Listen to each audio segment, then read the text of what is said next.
তোমাকে আমি বলে রাখছি, আবিরের মা, ছেলে যদি আমার কথা মতো না দেশীয় চলচ্চিত্রের এক উজ্জ্বল নক্ষত্র প্রবীর মিত্র। দীর্ঘ ৫ দশকের অভিনয় জীবনে নায়ক থেকে শুরু করে বাবা, ভাই ও চরিত্রাভিনেতা হিসেবে দর্শকদের মুগ্ধ করেছেন তিনি। বৈচিত্র্যময় অভিনয় শৈলী ও সহজ সরল ব্যক্তিত্ব দিয়ে রূপালী পর্দায় তিনি নিজেকে প্রতিষ্ঠা করেছিলেন এক অন্যতম শক্তিমান অভিনেতা হিসেবে। অভিনয়ের প্রতি ছিল তার গভীর ভালোবাসা। জীবনের শেষ সময় পর্যন্ত অভিনয়ের সঙ্গেই থাকতে চেয়েছিলেন এই গুণী শিল্পী।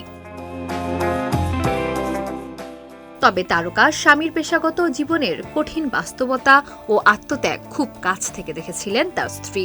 আর সেই অভিজ্ঞতা থেকে তিনি চাননি তাদের ৩ ছেলে ও ১ মেয়ে এই অনিশ্চিত পেশায় পা রাখুক। প্রবীর মিত্রের স্ত্রী কখনো অভিনয়কে অপছন্দ করেননি। একজন অভিনয় শিল্পীকে যে প্রতিকূল পরিস্থিতির মুখোমুখি হতে হতো তা তিনি প্রত্যক্ষ করেছিলেন।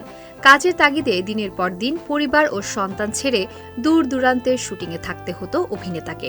বর্তমানের মতো আধুনিক যোগাযোগ ব্যবস্থা বা মোবাইল ফোন না থাকায় অনেক সময় খোঁজ নেওয়ার উপায়ও থাকত না। সে সময় পরিবারের দেখাশোনা ও সন্তানদের বড় করার পুরো দায়িত্ব এক হাতে সামলাতেন তার স্ত্রী। তিনি বুঝেছিলেন অভিনয় কেবল ক্যামেরার সামনের গ্ল্যামার নয়, এর পেছনে লুকিয়ে থাকে কঠোর পরিশ্রম, নিয়মিত আয়ের অনিশ্চয়তা এবং পরিবার থেকে বিচ্ছিন্ন থাকার নিরবচ্ছিন্ন ত্যাগ। সে সময় অভিনয়কে স্থায়ী ও নিরাপদ পেশা হিসেবে গড়ে তোলাও সহজ ছিল না।